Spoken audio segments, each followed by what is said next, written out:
আন্তর্জাতিক অপরাধ ট্রাইব্যুনালে আজকে সাবেক প্রধানমন্ত্রী শেখ হাসিনার মামলায় ৫৪তম সাক্ষী হিসাবে এই মামলার তদন্তকারী কর্মকর্তা তার জবানবন্দি প্রদান সমাপ্ত করেছেন। ডিফেন্স কাউন্সিলের পক্ষ থেকে জাস্ট একটি প্রশ্নের মাধ্যমে জেরা শুরু হয়েছে এবং আগামী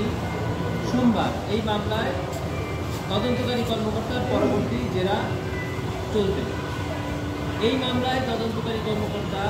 উল্লেখযোগ্য যে বিষয়গুলো ট্রাইব্যুনালের সামনে এনেছেন তা হল, উনি ওনার তদন্তকালে ৯২টি ডকুমেন্টারি এভিডেন্স কালেক্ট করেছেন এবং ৮টি ভলিউমে তিনি শারীরিক প্রমাণপত্র দাখিল করেছেন।